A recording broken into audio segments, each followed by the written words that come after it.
For years, officers Briggs and Reynolds harassed, humiliated, and brutalized without consequence, knowing that they were untouchable. Then, one day, they stopped two black twins, Malcolm and Isaiah Carter. The brothers were unarmed. The officers didn't care. When one twin pushed back, refusing to be treated like a criminal, they escalated. Words became threats, and threats became force. And then, when Malcolm moved, they shot him dead. His brother was left beaten, handcuffed, forced to watch his twin bleed out on the pavement. Now, Isaiah Carter, a Delta Force operative with a debt to settle, is coming for them. They thought their version of events would be the only one that mattered. They thought their power made them untouchable. They thought the system would erase their sins, just like it always had. But this time, the system won't save them, because Isaiah Carter is coming, and nothing will stop him from getting his vengeance. Before we go any further, comment where in the world you are watching from, and make sure to subscribe.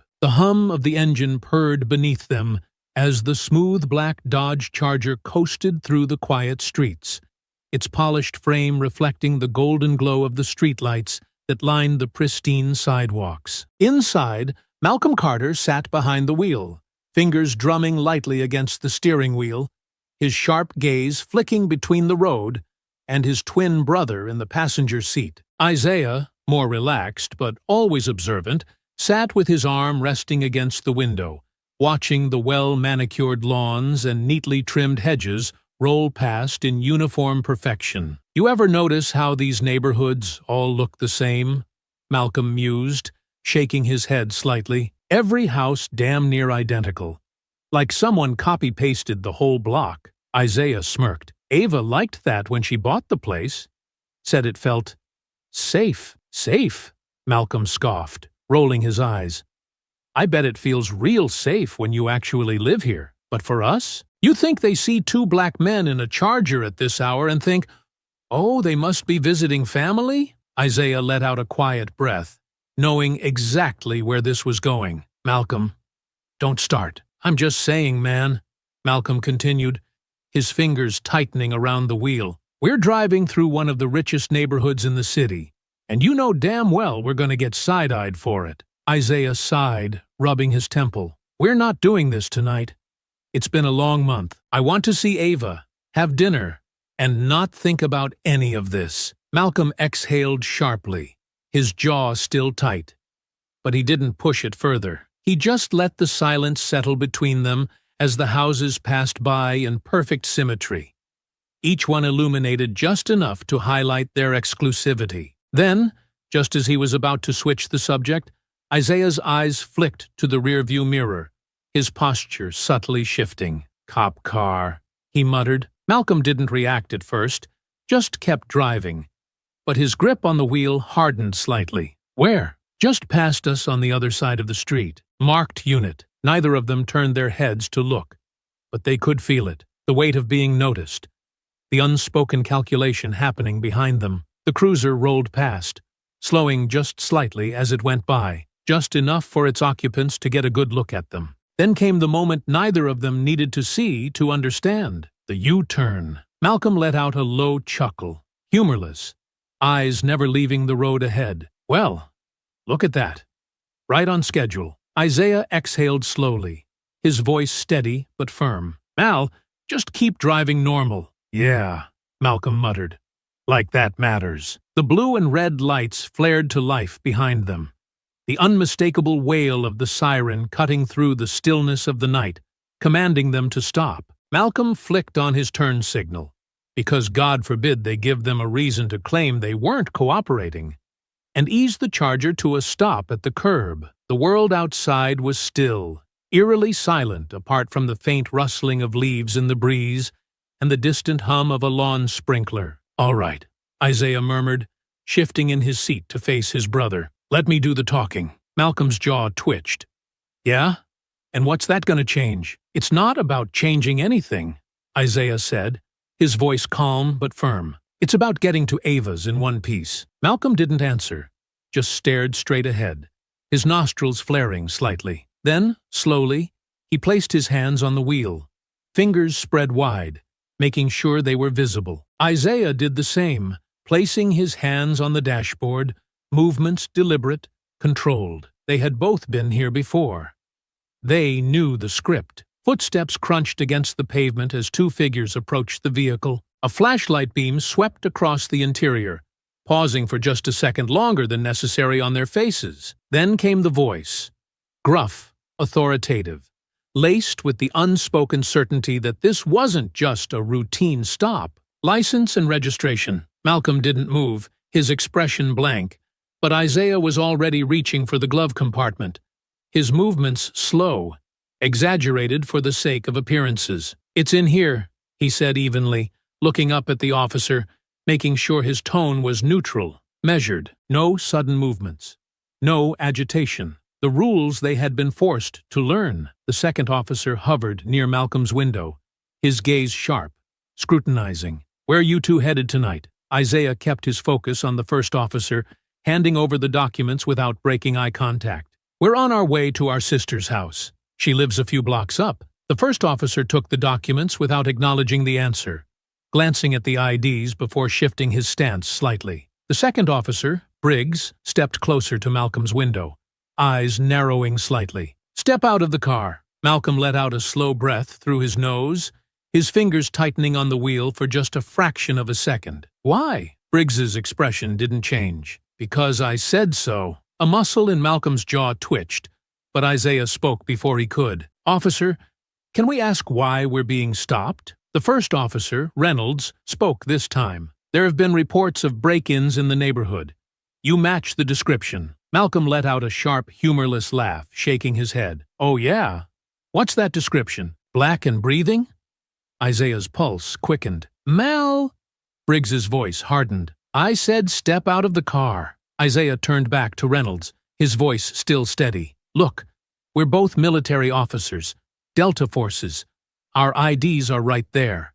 We're just trying to visit our sister. We're not looking for trouble." Briggs scoffed. "That right? Then you shouldn't have a problem stepping out." The tension inside the vehicle had thickened to the point of suffocation, every second stretching longer, the air growing heavier. Malcolm exhaled sharply through his nose, eyes locked on Briggs, every fiber of his being screaming at him to push back.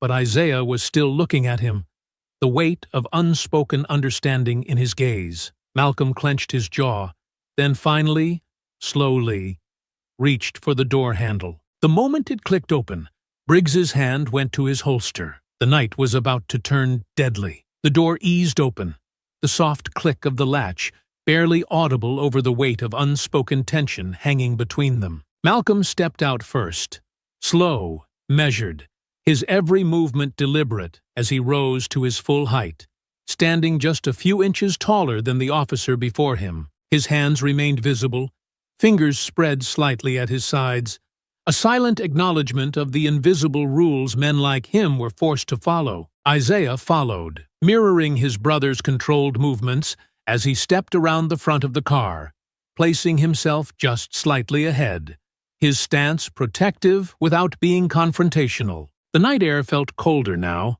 or maybe that was just the edge of something far more dangerous creeping in, pressing against his skin like a storm waiting to break. The officers remained rigid, their hands resting a little too comfortably near their belts, watching the twins with the kind of studied intensity that spoke less of protocol and more of personal suspicion. "Turn around, hands on the car," Briggs ordered, his tone leaving no room for discussion. Malcolm didn't move, his jaw tightened, nostrils flaring as his fingers curled slightly. For what? His voice was sharp, but not raised, not yet, because he knew better. But the weight of it was there, simmering beneath the surface. Briggs arched a brow, his lips curving into something that wasn't quite a smirk, but carried the same quiet arrogance. "Because I said so." Isaiah, already anticipating where this was going, lifted a hand slightly, not in surrender, but in a silent request for calm. "Look, officer,"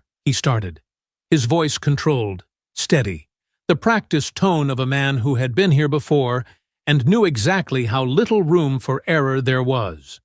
"We're both Delta Force. We understand protocol. If this is a routine stop, we've given you our IDs. You can check them, see we're exactly who we say we are. We don't want any trouble. We're just trying to see our sister." Briggs gave a slow nod, eyes narrowing slightly before he reached for the IDs Isaiah had handed over earlier. He flicked on his flashlight, letting the artificial glow skim over the laminated cards as Reynolds stepped in beside him, peering over his shoulder. The two men exchanged a look, barely noticeable, but Isaiah caught it. "Out of town," Briggs muttered, his voice carrying a tone of immediate skepticism. "Neither of you live here." Malcolm let out a low, humorless chuckle, shaking his head. "That's what we told you. We're visiting our sister." Briggs ignored him, flipping the ID over before glancing up again. "So, let me get this straight. You expect me to believe that two guys with an address across the city just happen to be driving through this neighborhood, in this car, at this hour, because your sister lives here?" Isaiah exhaled slowly through his nose, forcing himself to keep his voice even. "Yes, that's exactly what we're telling you, because it's the truth." Reynolds, who had remained quiet up until now, shifted slightly, the light from Briggs's flashlight casting deep shadows across his face as he spoke for the first time. "Yeah? And what does your sister do to afford a place around here?" Isaiah stiffened, his eyes locking onto Reynolds's in that split-second exchange where the weight of the question was fully understood. It wasn't phrased outright, but the implication was clear. A black woman living in this kind of neighborhood? The suggestion hung in the air, thick and suffocating. Malcolm's lips parted, his patience fracturing audibly in the sharp breath he sucked in. "Excuse me?" Reynolds held his gaze unflinching, as if daring him to press it further. "Just saying, not a lot of people from your side of town end up in places like this without a good reason." Isaiah stepped forward before Malcolm could react, his body positioned just enough to physically interrupt whatever was about to happen. "She's a lawyer," he said, his voice sharper now, clipped in a way it hadn't been before. "Graduated top of her class.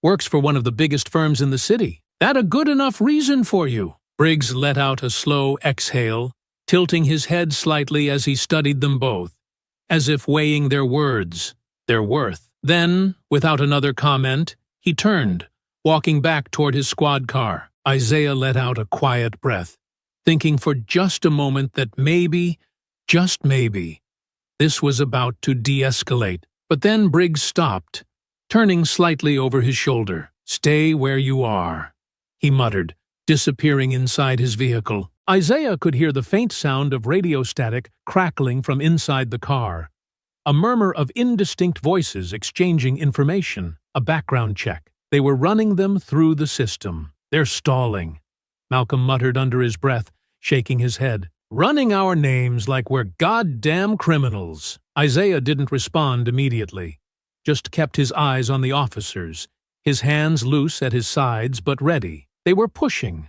looking for a reason, an excuse, something to justify whatever was already forming in their minds. "Let's just keep cool," Isaiah murmured, though even he could feel the control slipping, the space for logic closing in. Malcolm turned slightly toward him, voice low, edged. "You think that's gonna change a damn thing?" Before Isaiah could answer, Briggs returned, his face unreadable, but his presence carrying something heavier now, something more resolute. He stepped back toward them, the flashlight still in his grip, and gestured. "All right," he said. "Hands on the car. Both of you." Isaiah took a slow breath, bracing himself. "Come on, man. We gave you everything you asked for. You know exactly who we are, where we're going. What are you still looking for?" Briggs didn't waver. "Step to the car." Malcolm didn't move. Briggs's hand went to his holster. Isaiah saw it happen in slow motion. The shift in posture, the way the air seemed to thicken, the silent understanding of what came next, if they didn't comply. His own breath caught for just a second. But then, with a slow, reluctant motion, he turned, placing his hands against the cool metal of the Charger's hood. Malcolm hesitated a second longer before finally, begrudgingly, following suit. The moment his hands touched the car, Briggs grabbed his wrist. Isaiah saw the first real flash of emotion break across Malcolm's face. A sharp flicker of something primal, something furious, and that was all it took. The spark had been lit. The night was about to ignite. The cold metal of the charger's hood pressed against Malcolm's palms, the rough texture biting into his skin as Briggs's hands moved with unnecessary force over his back, pressing hard against his ribs before sliding lower. The pressure wasn't just about the search. It was meant to provoke, to remind him who was in control. The weight of the moment settled over him, thick and suffocating, the air sharp with the unspoken tension of a game that had already been rigged against them before it even began. "Spread your legs wider," Briggs muttered, his tone clipped, edged with an arrogance that sent a hot pulse of anger straight through Malcolm's chest. Malcolm exhaled sharply, adjusting his stance, but only barely, just enough to avoid giving them anything they could twist into non-compliance. His fingers curled slightly over the hood. "Man, come on," he muttered, his voice low, brimming with frustration. "Ain't like I got a damn arsenal on me." Briggs didn't respond, didn't even acknowledge him, just continued the search, his hands pressing rougher now, shoving at Malcolm's pockets, his grip tightening like he was waiting for resistance. "You got a problem?" Briggs asked, his breath close now, deliberate, as his fingers dug into Malcolm's arm. Malcolm shifted slightly, his muscles tensing beneath the touch. "Yeah, I got a problem. My problem is some punk throwing me up against my own damn car like I just knocked over a damn convenience store." Briggs's grip tightened.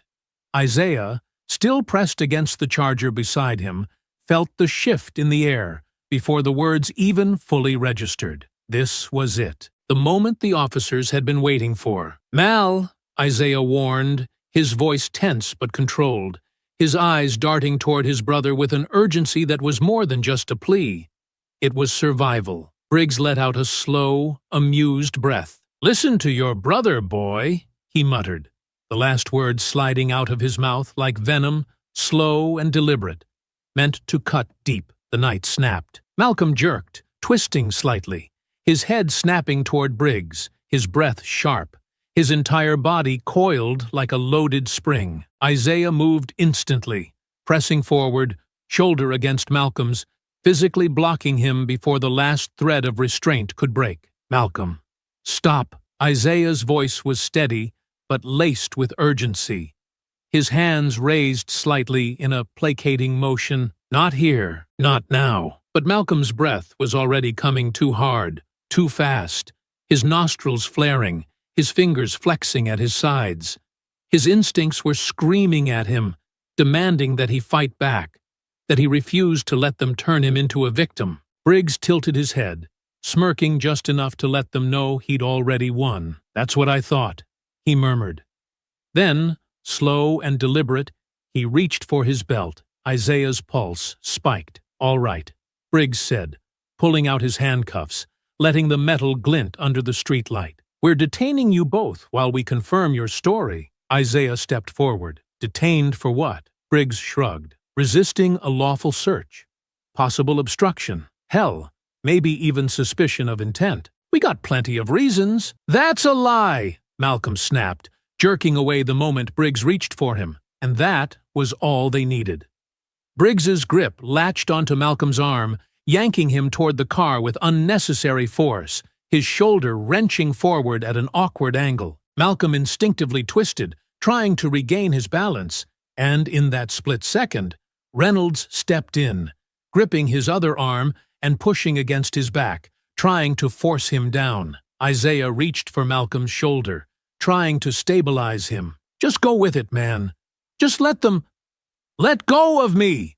Malcolm barked, his voice cracking with the raw frustration of a man who had been through this before, who had been humiliated enough times to know where it led. He wasn't fighting.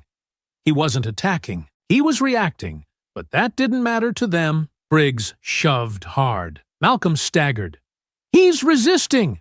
Briggs shouted, his voice already changing, twisting reality into a lie. Reynolds pulled back, his hand moving quickly to his belt.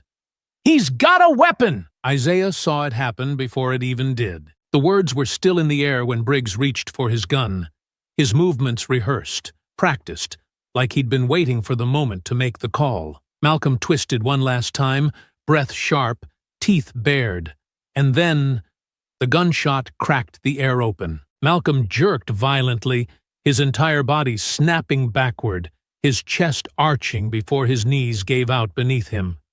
His breath hitched, a sound halfway between shock and disbelief, before he crumpled onto the pavement. Isaiah's scream tore through the night. "Malcolm!" He moved without thinking, lunging toward his brother. But before he could reach him, a white-hot explosion of pain surged through his chest. The taser hit him full force, electricity ripping through his body, locking his muscles into place, stealing the breath from his lungs. His legs gave out, his vision swimming as he hit the ground. "Officer down! He tried to grab my gun!" Briggs was screaming now, his voice frantic, but Isaiah could hear the lie in it, the premeditation, the way it was already being molded into the version they would tell. "Backup needed," Reynolds echoed, his voice high, breathless, his hand still gripping the smoking gun. Isaiah fought against the paralysis gripping his limbs, his vision hazy, his ears still ringing as he tried to push himself up, his body rebelling against him. His eyes found Malcolm. His brother lay sprawled just feet away, his chest barely rising, his fingers twitching weakly, his mouth parting slightly as if he was trying to say something. Isaiah dragged himself forward, his body screaming against the movement. "Malcolm, hold on, man." Malcolm coughed, a wet, ragged sound, his fingers weakly grasping at the air before finding Isaiah's arm, gripping with what little strength he had left. His lips trembled as his breath hitched, his eyes searching Isaiah's with something heavy, something Isaiah didn't want to understand. "Isaiah," Malcolm's voice barely came, choked, strained, each word a fight. His fingers dug weakly into Isaiah's sleeve. "I'm sorry." Isaiah's breath shattered. "No, no, no, don't. Hold on. Just—" His voice broke, his hand pressing over Malcolm's wound as if he could force time to reverse, to undo what had already been set in motion. Isaiah's hands trembled as he pressed down on the warmth spreading across his brother's chest, his breath coming in short, ragged gasps, his heart slamming against his ribs so hard it felt like his entire body might shatter beneath the weight of what was happening. Malcolm's body twitched weakly beneath him, his fingers barely moving, the warmth of life slipping away faster than Isaiah could hold it together. "Malcolm, stay with me, man," Isaiah begged, his voice cracking under the force of his own panic, the words coming too fast, too desperate. "Come on, man. You're good. You're good. You hear me? Just breathe. Just—" His voice broke as Malcolm's eyes fluttered, barely open, his lips parting. But no real sound came out. "Malcolm, please," Isaiah choked, his hands pressing harder against the wound, as if he could force his brother's life to stay inside his body, as if sheer desperation alone could undo the horror spilling out between his fingers. "Look at me, man. Just look at me. You ain't going nowhere. You hear me? You're not." Malcolm let out a weak, wheezing breath, his fingers twitching against Isaiah's sleeve, grasping, barely holding on. His lips moved, voice nothing more than a whisper, broken and trembling. "Don't let them," Malcolm coughed, his body seizing up under the pain, his fingers tightening with what little strength he had left. "Don't let them get away with this." Isaiah's breath hitched, his vision swimming with hot, stinging tears as he grasped onto his brother's hands, squeezing them, refusing to let go. "No, no, no, don't say that. You hear me? You're not dying, man. You're not. You can't." Then came the voices. "Get off him!" Hands wrenched at the back of Isaiah's jacket, tearing him away with a violent yank that sent him sprawling backward, his knees scraping against the pavement as he fought against them, his arms clawing forward, trying to hold on to Malcolm. "No, no, please." A sharp blow slammed into his ribs, white-hot pain exploding through his side as his breath punched out of his lungs. The impact sent him curling inward, instinctively shielding himself before another hit crashed into his side. Then another, each one a brutal punctuation to his screaming grief. "Stop resisting!" Isaiah gasped as he was forced onto his stomach, the rough asphalt scraping against his face as weight crushed down on his back. A knee digging into his spine so hard it made his ribs groan in protest. His wrists were yanked behind him, his arms twisted at an unnatural angle, metal clamping down against his skin with sharp, biting force. "You think you can attack us?" A hand fisted into his hair, yanking his head back so he was forced to look up, forced to stare into Briggs's face, his teeth bared, his eyes gleaming with unchecked fury. "You killed my brother!" Isaiah screamed, his voice raw, shattered, the words barely making it past the sheer force of his rage and agony. "You shot him! He didn't do anything!" Briggs scoffed, shoving Isaiah's head back down like he was nothing. "Yeah? That what you think? 'Cause what I saw was a dangerous suspect resisting arrest." Isaiah's chest heaved, his body trembling beneath the weight pressing him into the pavement. He was unarmed. "You murdered him." His voice cracked, his throat burning, each word dragged from the deepest part of him, the part that had just lost the only person who had ever understood him completely. "You killed him in the street like a damn animal. And now you're gonna act like we deserved this?" Briggs twisted his grip harder, pressing his knee down with more force until Isaiah let out a strangled cry. "You know how this works, right? Who do you think they're gonna believe?" Isaiah sucked in a shaky breath, his entire body going stiff as a hollow, gut-wrenching realization settled over him. This was always how it ended. Briggs stood, dusting off his uniform like this was just another day, another routine, nothing more than an inconvenience. "We'll take it from here," he called out to the other officers arriving, his voice steady, confident, dripping with the certainty of a man who knew he would never face consequences. Reynolds hovered beside him, shifting slightly, his hands shaking as he holstered his weapon. His eyes flickered toward Isaiah, something hesitant in his expression, but it was gone as quickly as it appeared. He stepped back, nodded. "He reached for a weapon," Briggs said smoothly, his voice carrying across the street, as if the lie had already been accepted as truth. "We had no choice." Isaiah's stomach twisted, bile rising in his throat. The words had already changed.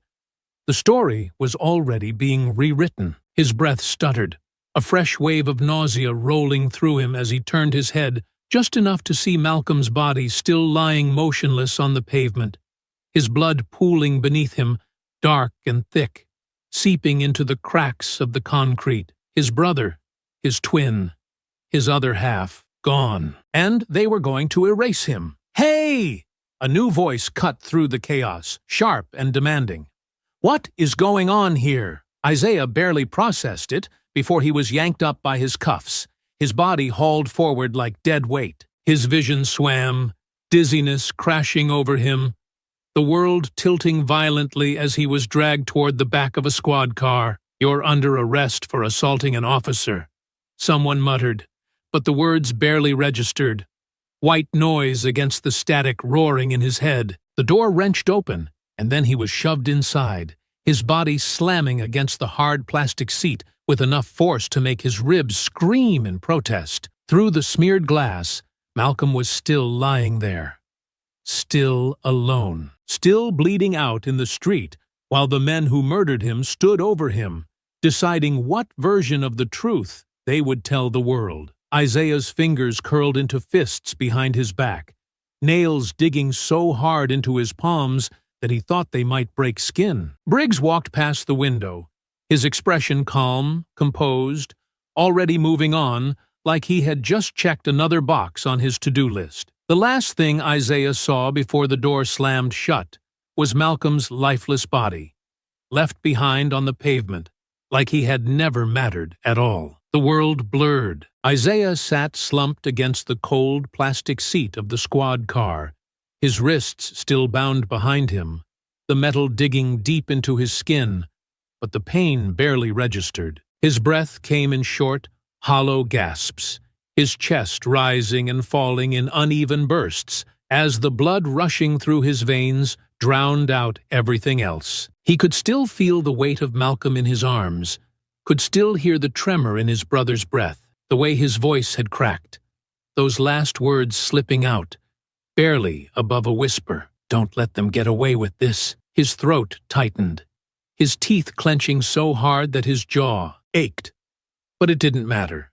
None of it did, because Malcolm was gone, and he hadn't been able to stop it. The night passed in fragments, red and blue lights flashing against the pavement, indistinct voices shouting orders, the cold press of cuffs, the rough hands shoving him forward, the scent of sweat, asphalt, and blood clinging to the air. At some point, the car had started moving, the weight of the moment shifting as the squad car rolled away, taking him with it, dragging him away from Malcolm, away from the only piece of family that had ever felt like home. He didn't know how long they drove. The streets blurred together, indistinct shapes and neon signs streaking past the window, like something out of a dream. But none of it felt real. Nothing felt real. His fingers twitched uselessly behind him, his nails digging into his palms, his muscles locked so tight his entire body felt like it might snap under the pressure. His mind kept looping back,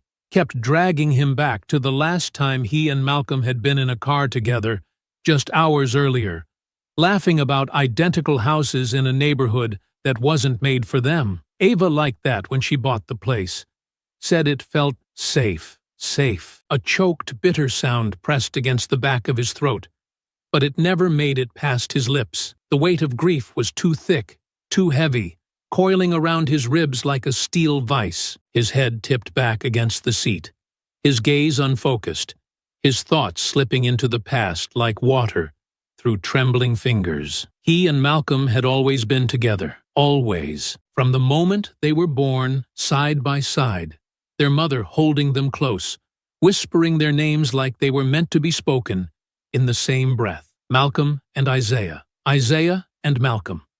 They had fought together, laughed together, bled together. They had survived. As kids, they had learned young what it meant to be feared before they were even old enough to understand why. They had learned to keep their hands visible in convenience stores, to stay still when a cop car rolled by, to smile just enough to seem unthreatening but not so much that it looked forced. They had learned to control their anger, to bury it deep, to push it down so far that it couldn't be used against them. But Malcolm had never been able to push it far enough. Isaiah had always been the one to step in, the one to keep him grounded, the one to pull him back when the world tried to push him too far. But this time, this one time, he hadn't been fast enough.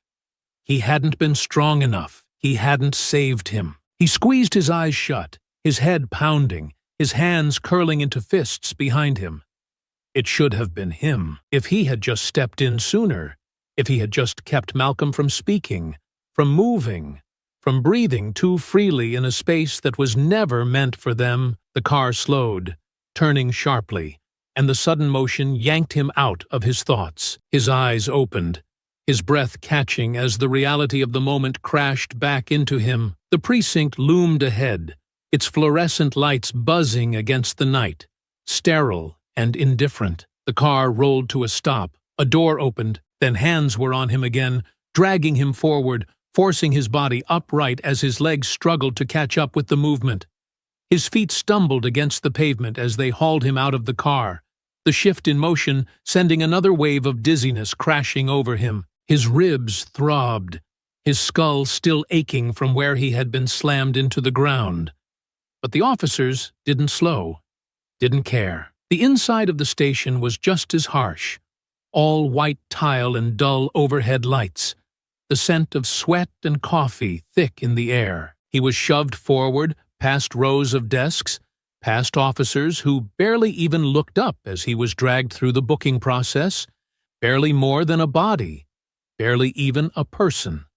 They took his fingerprints, his mugshot. They took everything.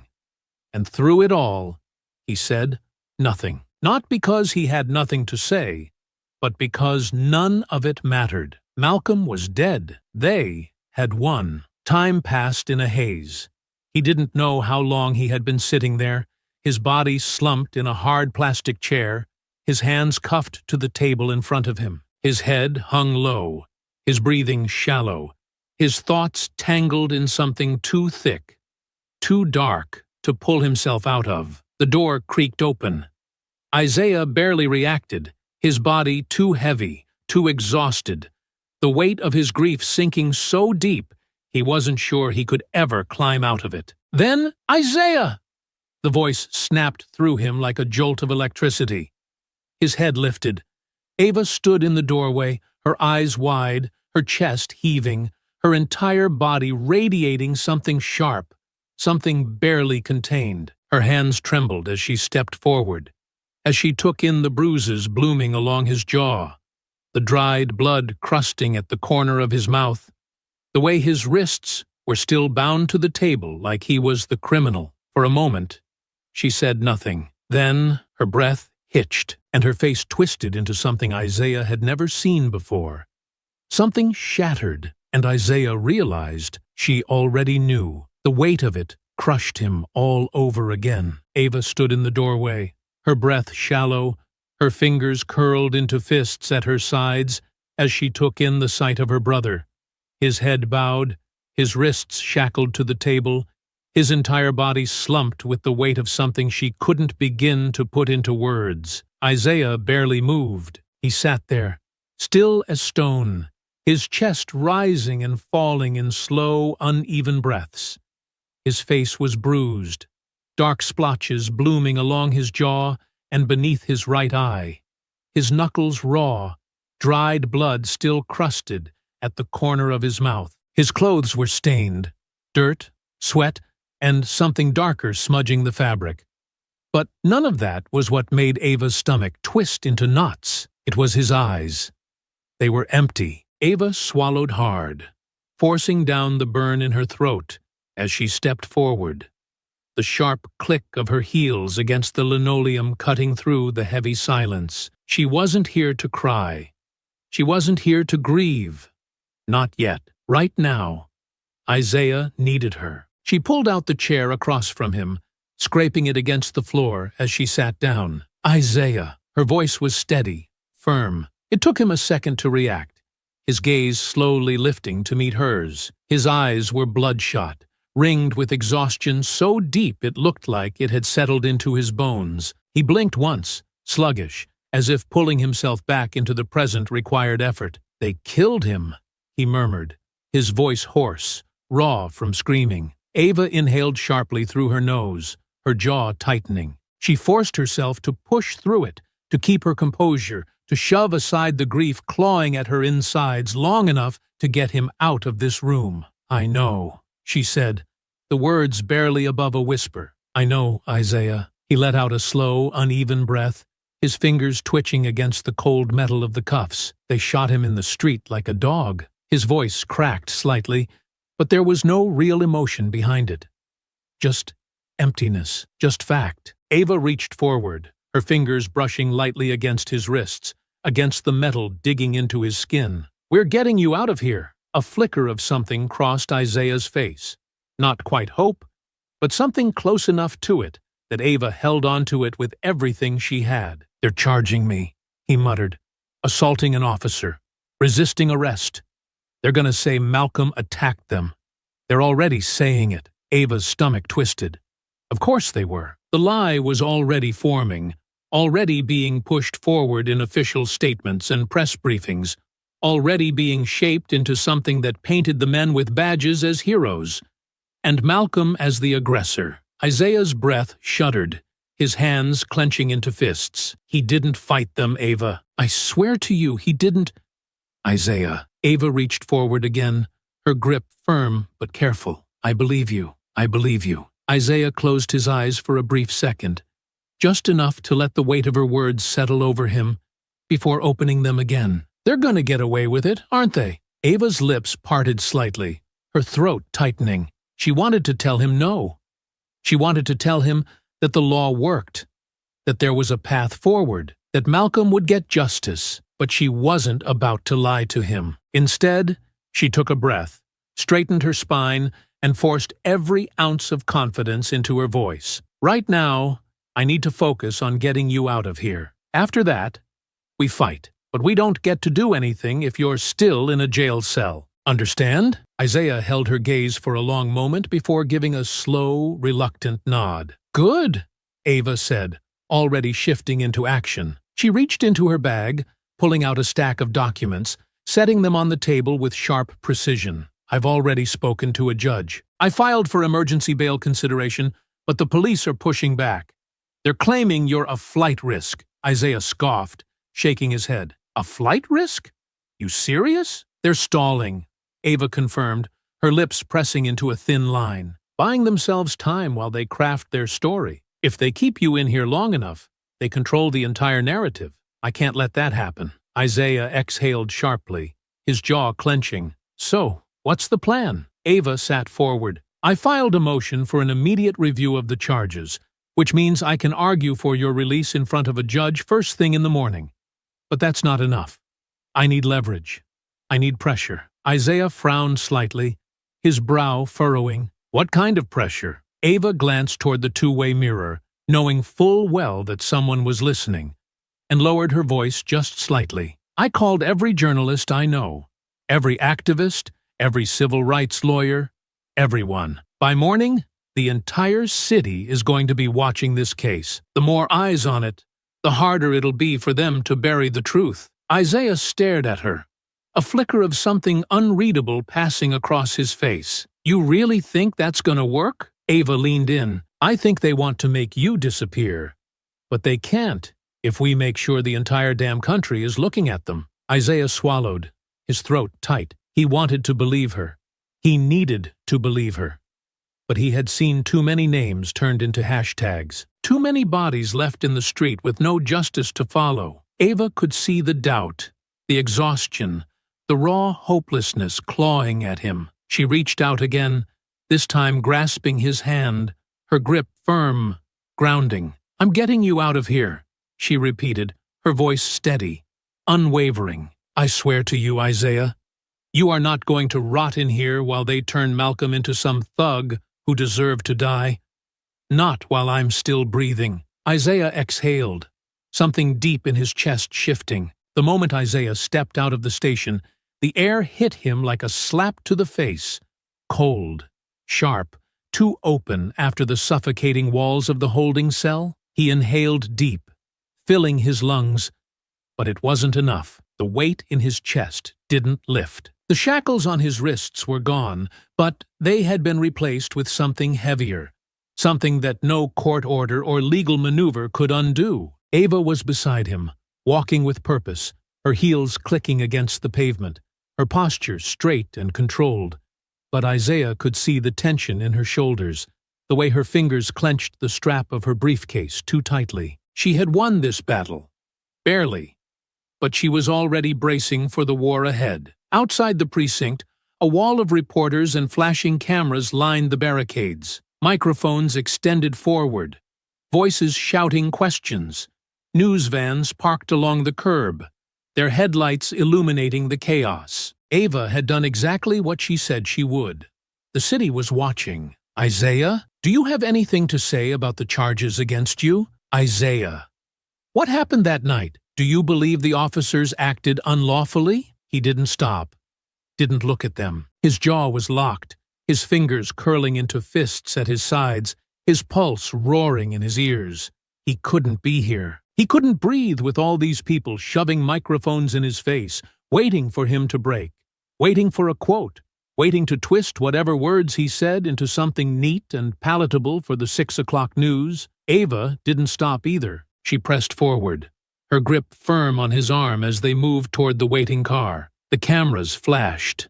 The questions kept coming, but the moment the car door shut behind them, the world outside became nothing more than a distant hum. Isaiah stared ahead, his jaw tight, his body stiff. Ava exhaled beside him, her fingers pressed against her temple, her breath unsteady for just a moment before she composed herself again. You okay? She asked softly. He didn't answer, because no, he wasn't okay. He had just been released from a cell after watching his brother die in the street. He had been beaten, cuffed, accused, and now the same system that let those officers pull the trigger was still holding him by the throat, still twisting the truth, still making sure that he was the criminal. No, he wasn't okay. But what did that even matter? Ava exhaled again, shifting in her seat. "We're going straight home," she said. "You need to rest. We'll talk about everything tomorrow." Isaiah just kept staring ahead. The first thing Isaiah noticed when they walked through the door was how normal everything looked. The living room was still warm with the scent of lavender and wood polish. The couch still had the same deep indent from where Malcolm always sat. Their mother's old quilt still draped over the back, like she had left it there herself. For a split second, Isaiah could almost pretend Malcolm was in the next room, almost pretend that if he just walked down the hall, he'd find him there, scrolling through his phone, smirking at some stupid joke, breathing. But then, the weight of reality crashed down again, and the silence in the house felt unbearable. Ava set her briefcase on the table, rolling her shoulders as she exhaled. "All right. First thing tomorrow, we start putting pressure on the DA's office. I already have a few people reaching out, but we need to push harder. They're going to try and stall, hoping this blows over. But it won't, not this time." Isaiah sat on the couch, leaning forward, his elbows on his knees, his fingers laced together as he stared at the floor. "And if they don't do anything?" His voice was quieter now, steadier, but still heavy with something unresolved. Ava hesitated for a fraction of a second before responding. "Then we take it higher. We push for federal involvement. Civil rights violations, anything we can throw at them." Isaiah nodded slowly, but the emptiness in his eyes didn't change. And just like that, the days bled together. The calls were made. The paperwork was filed. The protests outside the police department grew larger. The city boiled with tension. And every single attempt at justice was met with the same response. "We're still reviewing the case. There isn't sufficient evidence at this time to proceed with charges." The officers were acting in the line of duty. Isaiah sat in silence as he listened to the news updates, as he watched Ava's frustration mount, as he watched every single person with the power to do something step back, fold their hands, and do nothing. Every door they knocked on led to another excuse, another delay, another carefully worded statement about ongoing investigations and due process. The system wasn't just broken. It was doing exactly what it was built to do. And Isaiah could feel something shifting inside him, a slow burn, a weight pressing against his ribs, pushing harder, making it impossible to breathe. Isaiah was sitting at the dining table, staring blankly at his untouched plate of food, the news droning in the background. Ava sat across from him, her phone pressed to her ear, her free hand gripping a pen so tightly her knuckles turned white. "That's not good enough," she snapped, her voice sharp, laced with an anger she was barely holding back. "They have body cam footage. Where is it? Why hasn't it been released?" Isaiah barely heard her. His eyes had drifted toward the TV, the headline scrolling across the screen. "Press conference. Police chief speaks on tragic incident involving Malcolm Carter." The screen cut to a podium. The police department's emblem displayed proudly behind the man standing in front of the microphones. "The loss of life is always unfortunate," the chief said, his voice steady, smooth, rehearsed. "Our officers were faced with a life-threatening situation, and they responded accordingly. The suspect was hostile, uncooperative, and attempted to reach for a weapon. They had no choice but to defend themselves." The camera panned slightly. Briggs and Reynolds stood to the side, their faces blank, their uniforms crisp. Then, Briggs stepped forward. "It's always difficult when situations escalate like this," he said, his voice just the right amount of solemn, just the right amount of regretful. "We never want to take a life, but when an officer feels threatened, we have to protect ourselves. I feared for my life." Isaiah's fingers curled into his palms. "I wish things had gone differently," Briggs continued. "But that man left us no choice." Something inside Isaiah snapped. The emptiness in his eyes burned away, replaced with something sharper, something hotter.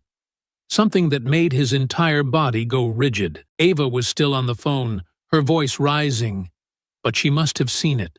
The way his entire demeanor shifted, the way his hands trembled with something far more dangerous than grief. "Isaiah?" He didn't respond, because at that moment, the fire had consumed him completely, and he knew. If the system wasn't going to give him justice, then he was going to take it himself. He hadn't realized his nails had dug so deep into his palms that they'd drawn blood until Ava's voice cut through the air. Isaiah. It was cautious. A name spoken not in authority, not in reassurance, but in knowing. He didn't look at her, didn't move, didn't do anything but keep his gaze fixed on the television, as if burning holes into the screen would make the lies unravel. Ava set her phone down, exhaling sharply. "Isaiah, talk to me." His jaw twitched, his fingers flexing. "You heard it," he said, his voice lower than usual, rough, as if it had been scraped raw from the inside out. "You heard every damn word." Ava hesitated, then nodded slowly. "I did." Isaiah inhaled through his nose, forcing himself to keep the anger contained, but it was pushing against his ribs, slamming against his chest, burning hot enough that it felt like it might split him open from the inside. He turned toward her then, his movements controlled, but his eyes, they were different, no longer hollow, no longer grief-stricken. They burned. "And what do we do now?" His voice was eerily calm, the kind of calm that existed only in the moments before a storm. Ava's lips parted slightly, her fingers tightening around the edge of the table as she measured her words. "We keep fighting," she said, her voice firm, unwavering, the words carrying the weight of someone who had spent her entire life navigating the legal battlefield, someone who had built an entire career out of pushing against an immovable system. "We go back at them harder. We apply more pressure. We make sure they don't get to control the narrative." Isaiah let out a sharp, bitter exhale, shaking his head.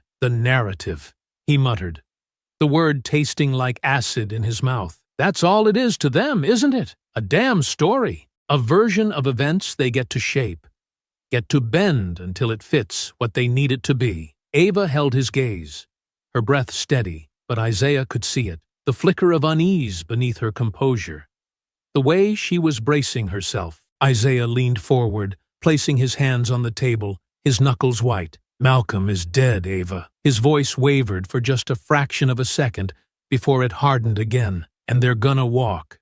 You know it. I know it. Hell, they know it. Every time we apply pressure, every time we push harder, all we're doing is playing their game.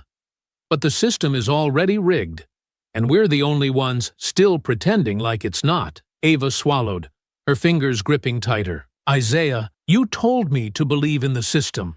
Isaiah pressed on, his voice rising, not with hysteria, but with something deeper, something raw and unfiltered. "You told me there was a way forward, that there was still a chance for justice. And I did. I sat here. I waited. I watched you fight for every angle, and all we've gotten is locked doors, empty statements, and those pigs standing up there on national television calling my brother a threat." Ava's face tightened, but she didn't speak. Isaiah exhaled sharply, shoving away from the table, pacing, his hands running over his head, frustration rolling off of him in waves. "Self-defense," he spat. "Fear for their lives." He let out a harsh, humorless laugh, shaking his head. "That's all it takes, huh? That's all it takes to justify murder." Ava pushed up from her seat now, standing, her voice stronger. "You think I don't know that?" she snapped, and for the first time, there was an edge of something unrestrained in her voice, something that slipped past the controlled mask she always wore. "You think I don't know exactly how this goes?" Isaiah turned toward her, his breath heaving, his chest rising and falling with something that had been brewing for too long. Ava's lips trembled slightly before she pressed them together, steeling herself. "You're right," she said, and it was so quiet at first that he almost didn't hear it. "Everything about this is rigged. Everything about this is designed to protect them. And I hate it, Isaiah. I hate it. But you have to let me keep fighting this the way I know how." Isaiah shook his head, his fists clenching at his sides. And how do you know it's gonna work? How do you know we're not just giving them more time to clean this up, to erase Malcolm completely? How do you know? Ava inhaled sharply, her throat bobbing. I don't, she admitted. And the honesty in it was enough to make Isaiah stop. I don't know. But if we go outside the system, if you do something you can't take back, then they win. They'll get exactly what they want. Isaiah stared at her for a long, suffocating moment, the silence between them thick with everything unsaid. Then he shook his head. They already won, he murmured. And Ava knew. She knew the moment his voice dropped like that, the moment the fire in his eyes settled into something colder, something unchangeable, something final. Her stomach turned. Isaiah! But he was already stepping back, already turning toward the door, already slipping away from her like a shadow breaking from its anchor. Isaiah, wait! Ava pushed forward, reaching for his arm, desperation creeping into her voice now. But he was already gone, already moving toward something she couldn't pull him back from. She watched the door shut behind him, watched the final sliver of light disappear as he walked into the night. And for the first time since this all started, Ava felt fear. The night wrapped around Isaiah like a second skin, the cool air brushing against his face as he moved through the city with a new kind of purpose. Each step measured, each thought sharper than the last. He had always been disciplined. Military training had drilled that into him. But this was different. This wasn't combat. This wasn't a mission sanctioned by the government. This was something far more personal. He had no plan at first. Not a solid one, anyway. Just the quiet, steady hum of rage pushing him forward. The certainty that he needed to see them. Briggs and Reynolds needed to look them in the eye again. Needed to watch them in a way they had never expected. The same way predators stalked prey before the kill. It didn't take long. Police officers weren't as untouchable as they thought. They had routines, patterns, lives outside of the job. And Isaiah was good at what he did. Better than they could ever know. The first thing he learned was that neither of them had a wife. No children. No families waiting for them at home. Briggs lived alone in a modest but well-kept house in a quiet part of the city. A neighborhood that was mostly white, mostly upper-middle class. The kind of place where people trusted the police because they had never had to fear them. He got home at the same time every night, parked his car in the driveway, and took exactly 5 steps up to his front door before disappearing inside. No porch lights, no security cameras. Reynolds was the same.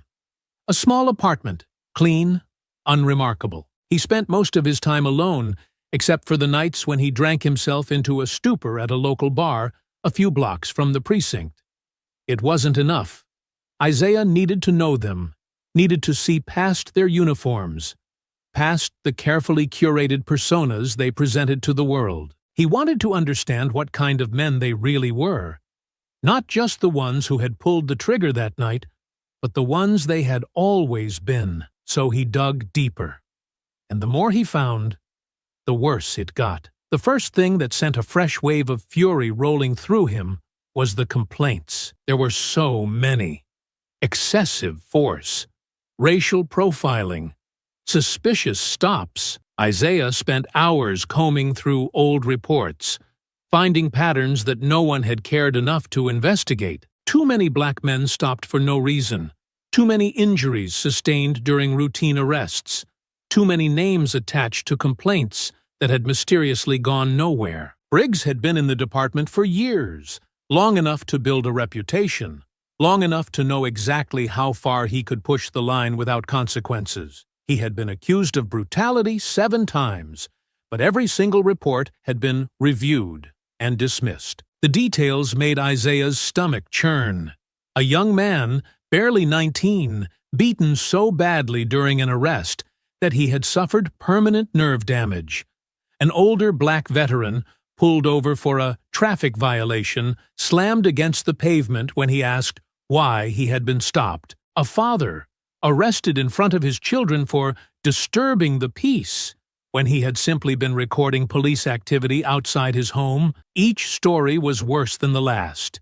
Each one a reminder that Malcolm's death had not been an accident, not an isolated incident. Briggs had been hunting men like Malcolm for years, and no one had stopped him. Reynolds wasn't much better. He had fewer complaints, fewer marks on his record, but that only made it worse, because Isaiah could see the pattern of silence, the way he had watched and done nothing, the way he had backed up Briggs's lies time and time again, the way he had let black men suffer under his partner's hands without ever stepping in. Isaiah found body cam footage from 3 years ago, a case where a young black teenager had been stopped while riding his bike through a predominantly white neighborhood. Briggs had done all the talking, his voice smooth, condescending, barely masking his hostility. The boy had been scared, his voice shaking as he answered their questions, his hands trembling as he reached for his ID. Then Briggs had slammed him against the squad car, accusing him of reaching for something else, of acting suspicious. Isaiah watched the footage, his breath locked in his chest. The boy hadn't fought, hadn't resisted. He had just stood there, too scared to move, too shocked to react, and Reynolds had done nothing. The video ended with Briggs shoving the kid onto the pavement, handcuffing him, his voice calm as he told him he was being detained for failure to comply. Isaiah shut his laptop. The anger had been a steady hum before. Now it was a roar, something hot and alive, something that made his fingers tremble with the effort it took to stay still. This wasn't about Malcolm anymore. This was about all of them. Every single name buried under police reports.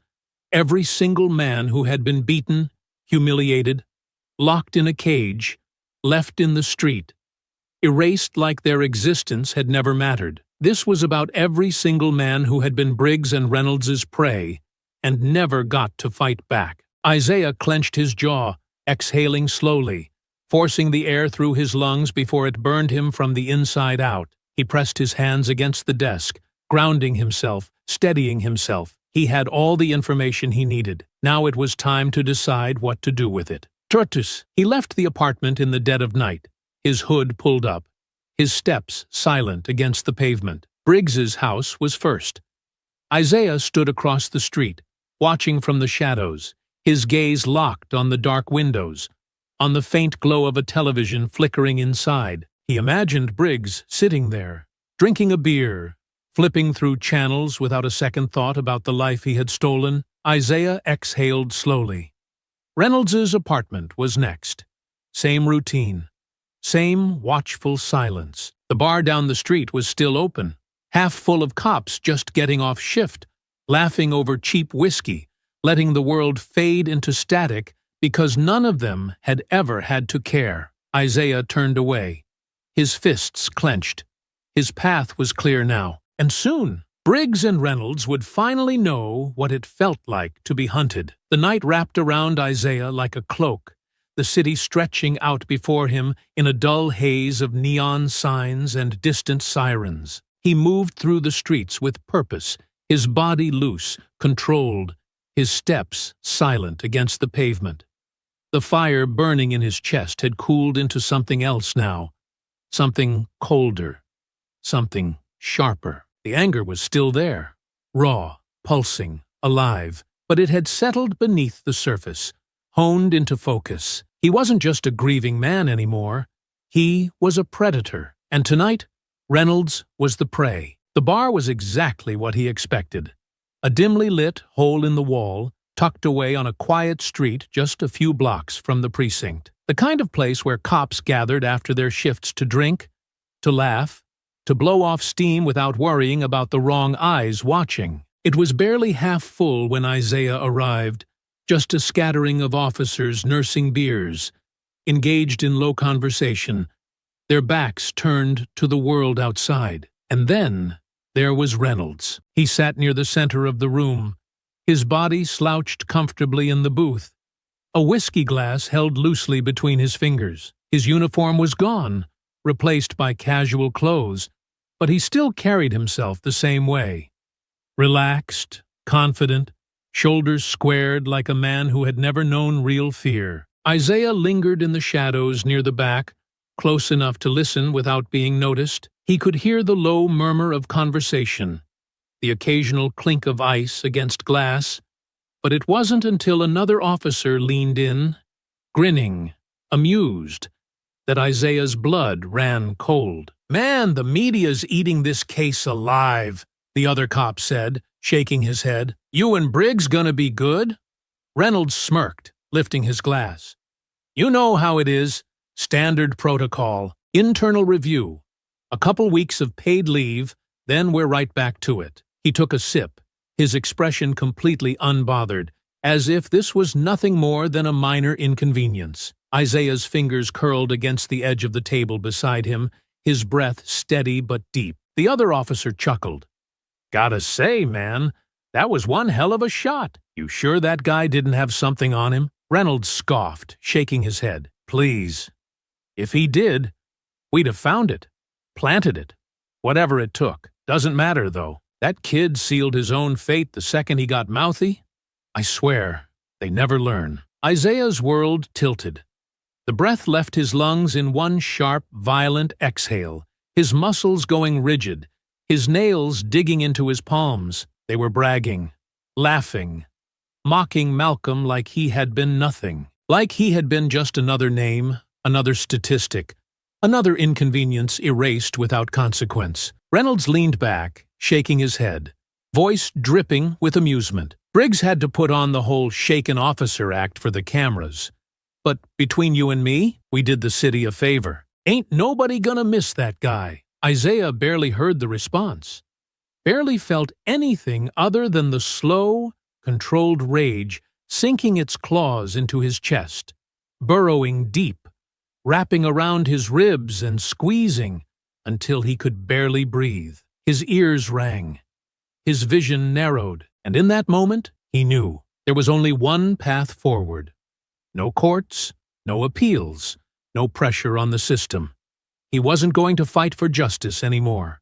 He was going to make it himself. Isaiah stepped out of the bar, inhaling the crisp night air, letting it settle in his lungs, letting it cool the fire burning inside him just enough to keep his thoughts sharp. Reynolds and Briggs thought they were untouchable, thought the badge gave them power, gave them the right to decide who lived and who died. Isaiah was going to show them how wrong they were. He had been turning over the possibilities in his mind for days.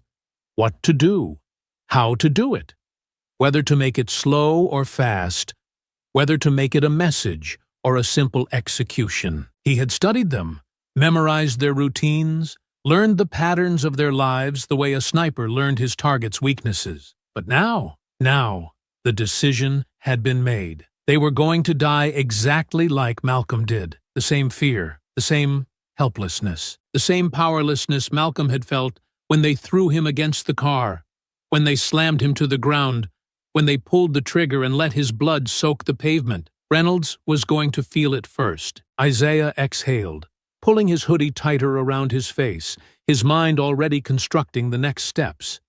He would need timing, isolation, the right location. It couldn't be rushed. It had to be perfect. Reynolds left the bar around the same time every night, usually alone. He walked to his car in the back lot, away from the main road, away from the streetlights. Too cocky to be cautious, too confident to even consider the idea that someone might be watching. Isaiah checked the time. He still had 15 minutes before Reynolds would stumble out, slightly buzzed, but still steady enough to drive.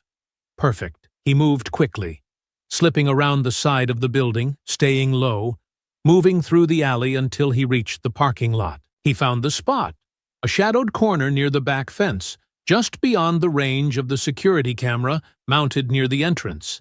And then he waited. The cold air did nothing to dull the steady pulse of anticipation thrumming beneath his skin. His muscles coiled with the kind of tension he had only felt before battle, the kind of singular focus that came just before the first shot was fired. His breath was slow, steady. He could already picture it. Reynolds stepping out, unaware, completely at ease, walking to his car with the same arrogance he had carried in that bar. Isaiah would let him unlock the door, let him relax, let him think for one final moment that his world was still exactly as he had left it. And then Isaiah would drag him to the ground, shove him against the pavement, press his face against the asphalt, just like they had done to Malcolm. And then he would let Reynolds understand, fully, completely, with no escape, no mercy, exactly what it had felt like to be Malcolm in those last, gasping seconds. Isaiah's fingers flexed. He heard the bar door open. It was time. Isaiah stayed still, his breath steady, his body coiled, his muscles tense but controlled, as he watched the door to the bar swing open. The dim yellow light spilled onto the pavement, stretching shadows out across the lot, casting long, dark lines that flickered and shifted as Reynolds stepped outside. He moved just like Isaiah had expected, comfortable, unhurried, oblivious. His posture was loose, his shoulders relaxed, the confidence of a man who had never known true danger, who had never had to look over his shoulder, who had never once considered that the violence he inflicted could ever find its way back to him. Isaiah clenched his jaw, watching, waiting, his fingers curling into fists as Reynolds dug into his pocket, pulling out his car keys and whistling softly to himself, swaying slightly from the alcohol still running warm through his bloodstream.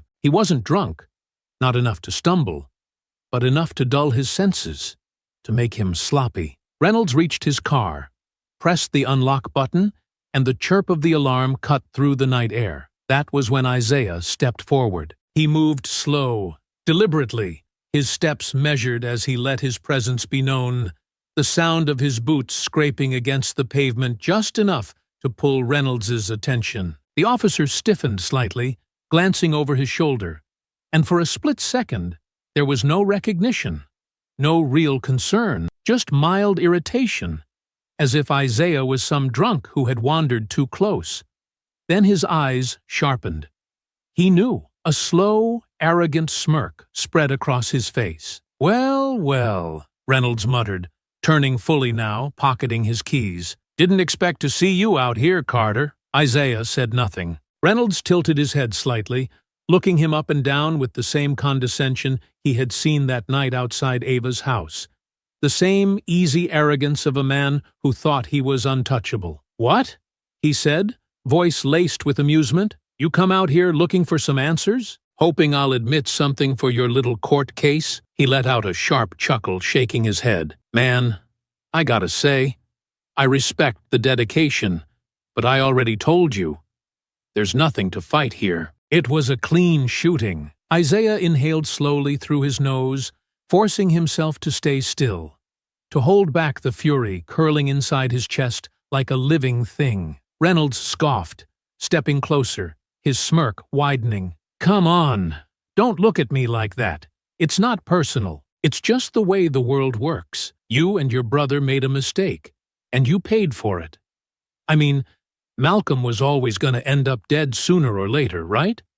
Might as well have been me that put him down." Isaiah moved, before he even made the conscious decision to. His fist slammed into Reynolds's mouth, the impact cracking through the night air, the force behind it sending the officer staggering back into his car. The arrogance vanished. Reynolds lifted his head, his lip split open, blood dripping down his chin, shock flickering across his face before it morphed into something uglier.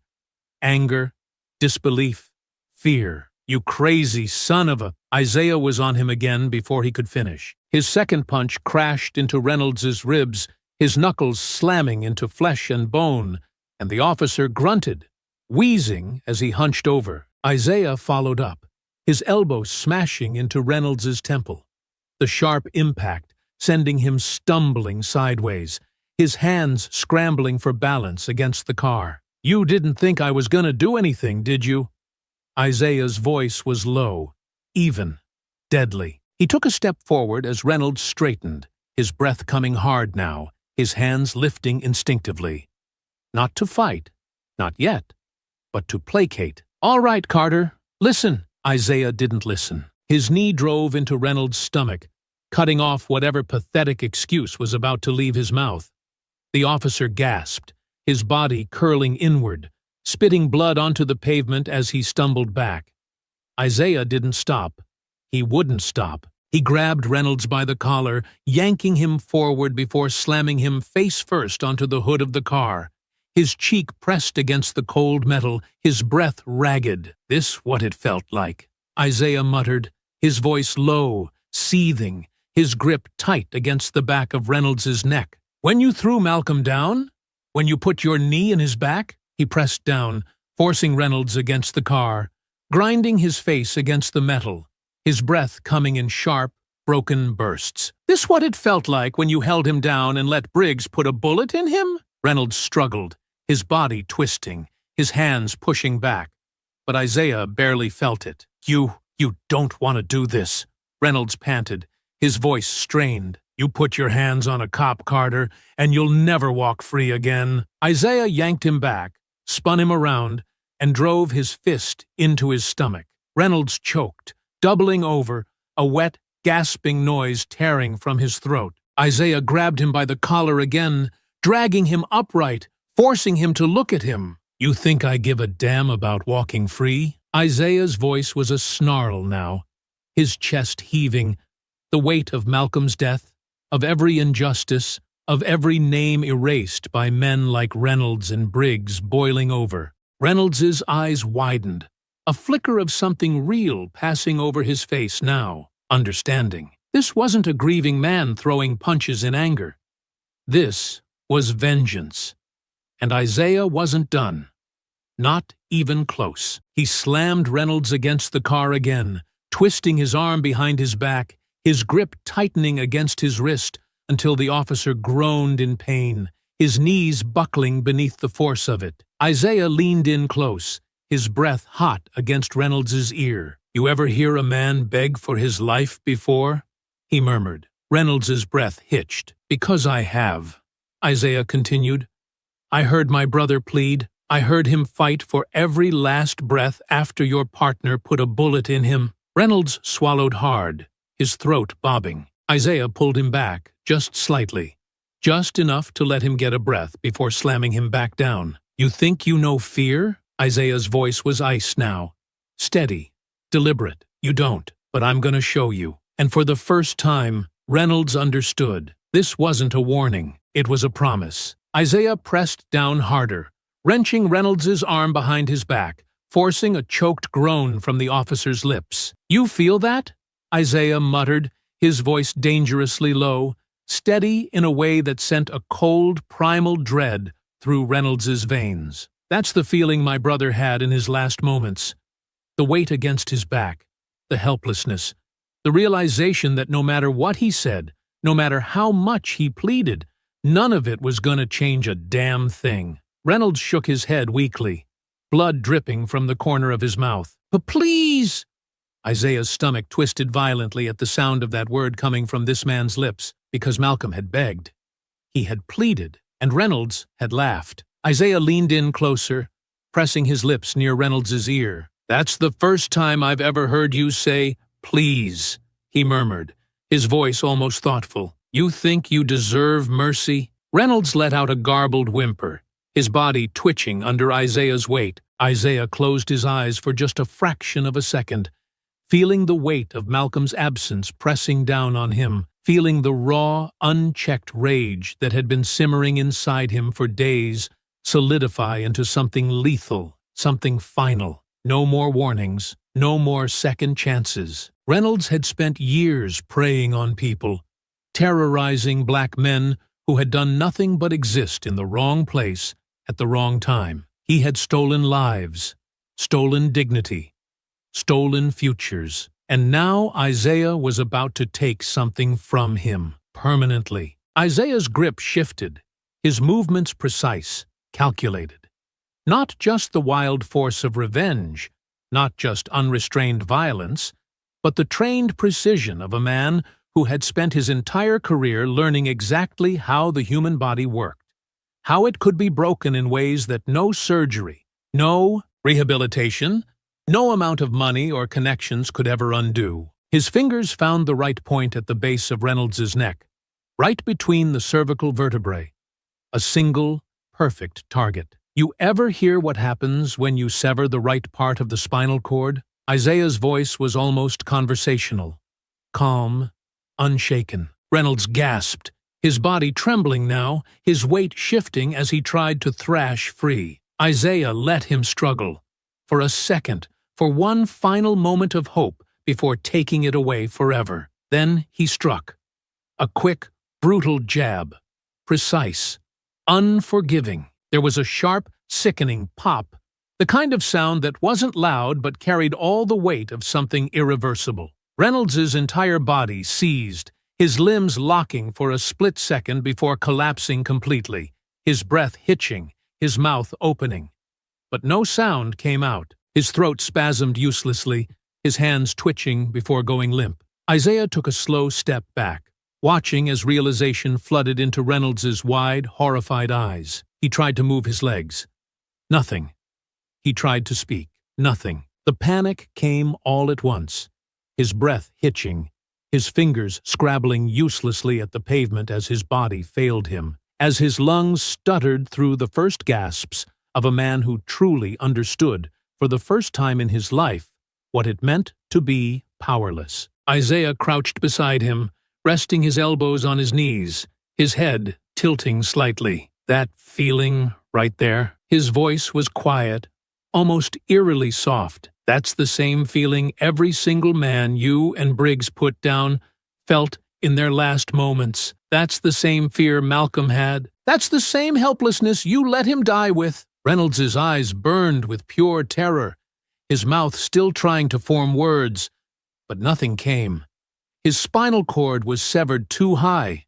His vocal cords were gone. He would never speak again, never move again, never hurt anyone again. Isaiah exhaled, standing slowly. He let himself take in the moment, let himself watch Reynolds struggle, let himself feel the weight of what he had done settle into his bones before he turned away. His exit was clean, quiet, controlled. He moved through the alley, his footsteps blending into the night, his body slipping into the shadows like a man who had never been there at all. No cameras had caught him. No witnesses had seen. By the time Reynolds was found, by the time someone realized what had happened, Isaiah would be long gone. And by the time the officers at the precinct gathered around their fallen brother, whispering in hushed, horrified voices about the mysterious, permanent, irreversible injury that had left him a silent, broken shell of a man, Isaiah would already be planning the next move. Because this wasn't over. Not until Briggs felt the exact same thing. The city pulsed around Isaiah like a living thing, a quiet hum of life moving on, untouched by the war unfolding in the shadows. He moved with the night, a ghost between streetlights, unseen, unnoticed. This was the point of no return. He had known it the second he left Reynolds broken in that parking lot. He had felt it settle deep in his chest, in the slow, burning calm that had taken root inside him. There would be no redemption.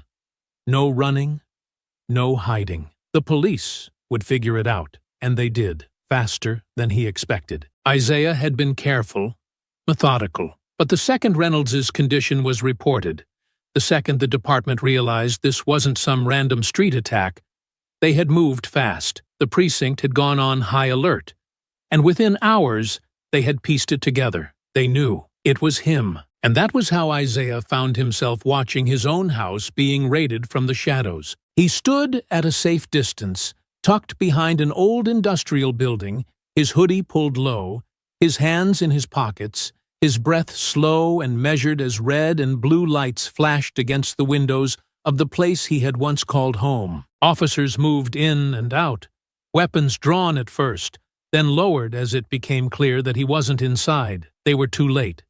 Isaiah had abandoned it the moment he knew what had to be done. He had left nothing behind but the furniture, the past, the ghost of the man he used to be. Still, he watched as they tore through it, as they searched, as they called out his name over radios. His name was no longer just a name. It was a target. He should have felt something. Panic, dread, regret. He felt nothing because this was inevitable. Because he had work to do. Then his phone vibrated. He pulled it from his pocket, checked the screen. Ava. His stomach tightened instantly. Isaiah stepped deeper into the shadows before answering, keeping his voice steady. Yeah, but the second she spoke, he knew. Isaiah! He was here, his entire body locked. Ava, he said carefully, his voice dangerously low now. Tell me exactly what happened. Her breathing was uneven, tight, but controlled. He could tell she was pacing, could hear the slight shift of her heels against the hardwood. Briggs showed up at my house, barged in. He was panicking, Isaiah. He was out of his mind. Isaiah's vision blurred with heat. What did he say to you? His grip tightened around the phone. He's losing it, Ava continued, her voice strained, layered with something she rarely let slip. Fear. He said he knows it was you. He kept saying he could feel it. That you were out there watching. That you were coming for him. Good. Isaiah exhaled. Slow. Steady. And what else? She hesitated, just for a second. Then he put a gun to my head, Isaiah. The world stopped. Everything inside Isaiah went still. He said, if I don't tell him where you are, Ava continued, her voice quieter now, controlled but shaking just enough for him to hear it. He's going to kill me first, then come for you. Silence stretched between them, thick, heavy, ready to snap. Then Isaiah closed his eyes, and his voice came out calm, deadly. Where is he now? Ava swallowed. He left. I don't know where he is. Isaiah barely blinked. He knew Ava. Knew her well enough to hear the war waging inside her. You don't have to do this, she finally said, her voice steady but pleading. I already told you the police are on you. Your house is gone, Isaiah. It's a crime scene now. They're going to find any loose thread they can to pin you down. If you stop now, Ava, his voice cut through the air, sharp, unyielding. She went silent. Isaiah exhaled through his nose. You know I can't stop, and you know why. There was a long pause. Then she whispered, almost too softly. Yeah, I know. That was the thing. She did know. She knew exactly what this was, exactly what had to happen, even if she would never say it. Isaiah took another step back, watching the last of the officers move in and out of his house, watching the scene that no longer had anything to do with him. The man they were hunting was already gone. You need to leave your house, Isaiah told her, his voice firm now. An order, not a request. Now, pack a bag, go to a hotel. Pay in cash. Don't tell anyone where you are. Just stay out of this, Ava. You think running is going to… I'm not running, Isaiah interrupted, voice sharp, cutting. Briggs is… Silence. Then, be careful, she said. It was the closest thing to an admission he was ever going to get. And then, the line went dead. Isaiah slowly lowered the phone, his jaw clenching as he turned away from the raid, his feet carrying him toward his next destination. Briggs had made his move. He had made it personal. He had gone after Ava, which meant this ended now. Isaiah wasn't going to let him run. He wasn't going to let fear turn into desperation. No, Briggs was going to feel everything, and when it was over, Isaiah would make sure he never lifted a gun against anyone ever again. Isaiah moved through the night with singular focus, his breath steady, his hands tight around the wheel as he sped through the streets. Briggs wasn't just running. He was cornered, desperate, unraveling by the second. He had already stormed into Ava's house once, had already put a gun to her head, and Isaiah knew that if he didn't stop him now, he'd go back. Maybe not tonight, maybe not tomorrow, but soon, because men like Briggs didn't let go of control. They lashed out, tore things apart, dragged everyone down with them. If he felt like the walls were closing in, if he thought for a second that he had lost the last sliver of power he had left, he would try to take something with him. Isaiah wasn't going to let that happen. He had planned for this. Days ago, while studying Briggs, he had placed a tracker on his car. A small, untraceable device tucked into the wheel well, hidden under layers of grime, never noticeable unless you were looking for it. Isaiah had learned a long time ago that winning a fight wasn't about brute strength. It wasn't about rage. It was about preparation.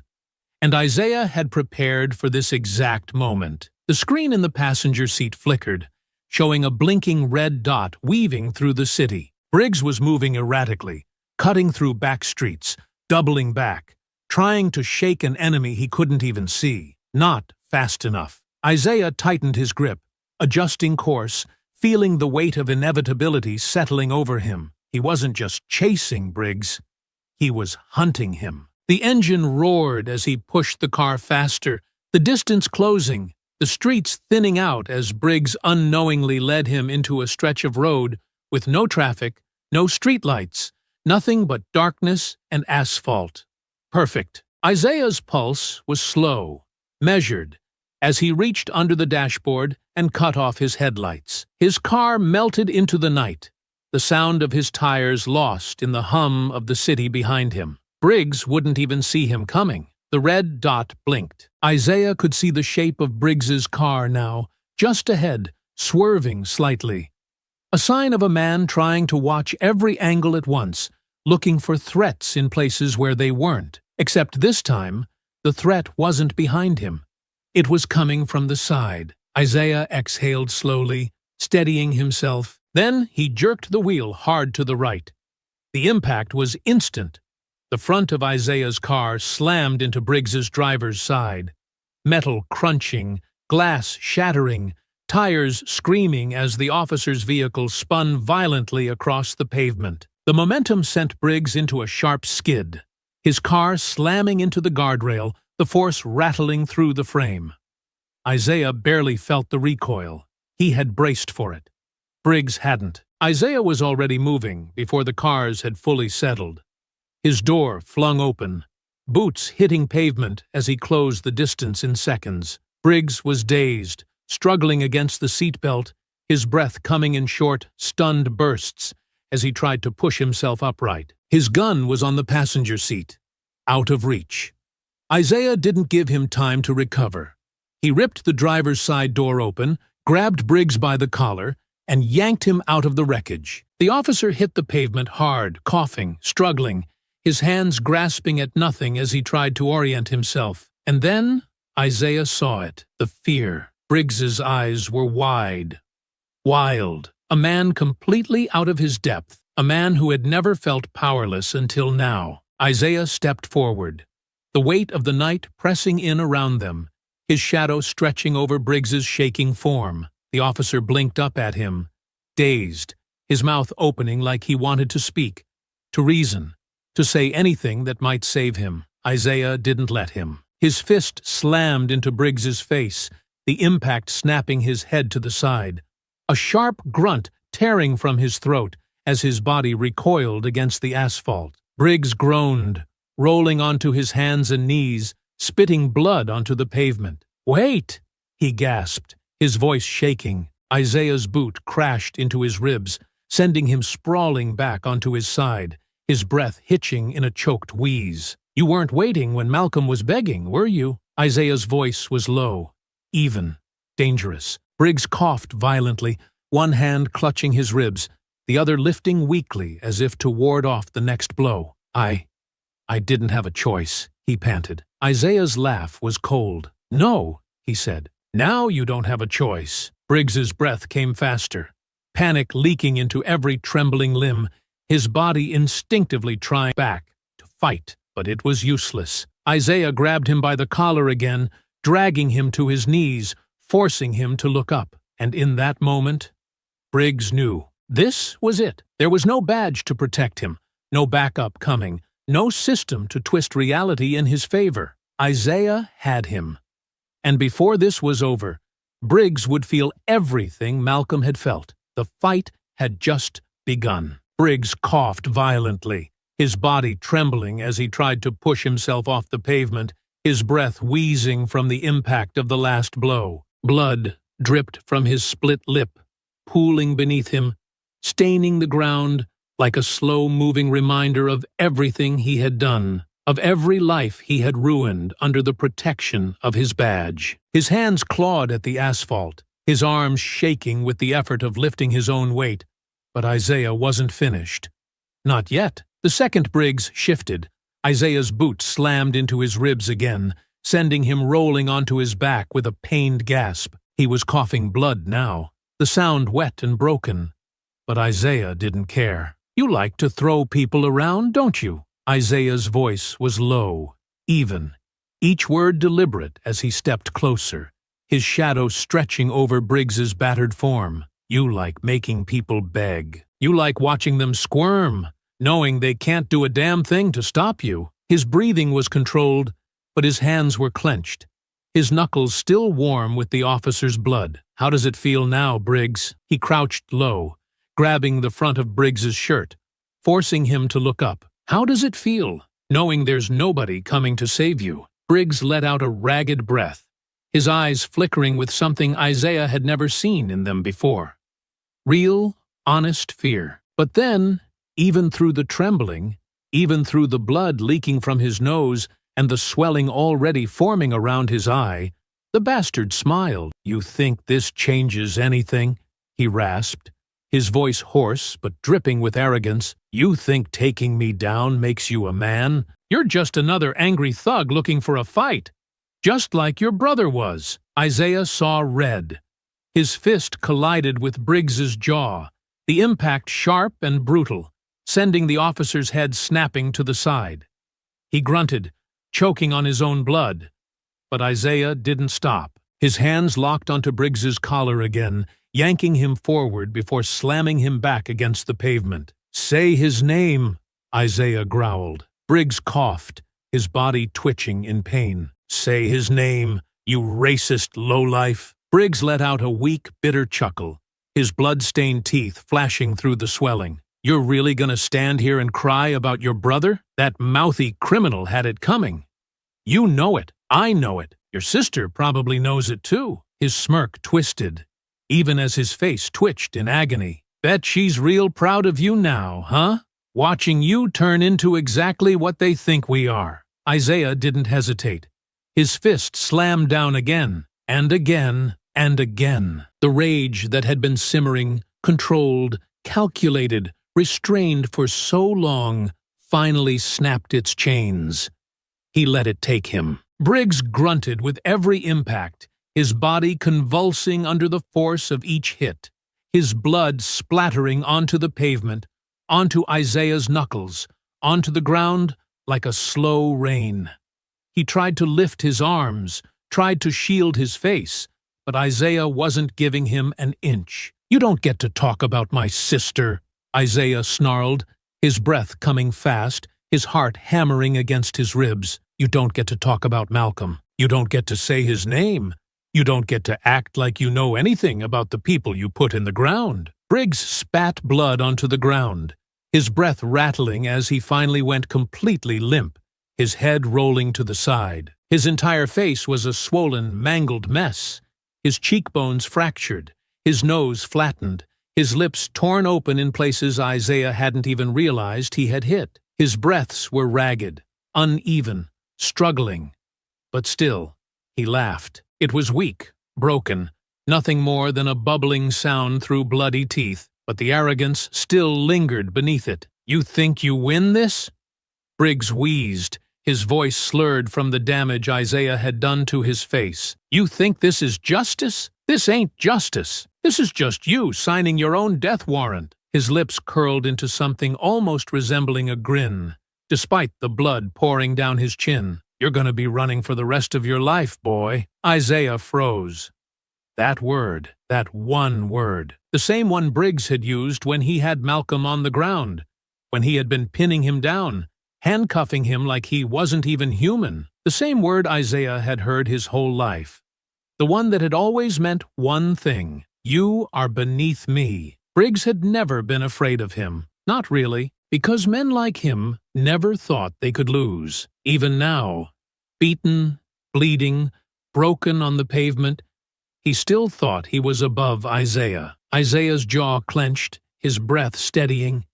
He already knew what Briggs was saying was true. There was no going back. The police would be after him until they had him in cuffs, or until they put a bullet in his back. No matter how much they had protected Briggs, no matter how many crimes they had covered up for him, they would never let Isaiah get away with this. He had known it from the second Malcolm hit the ground.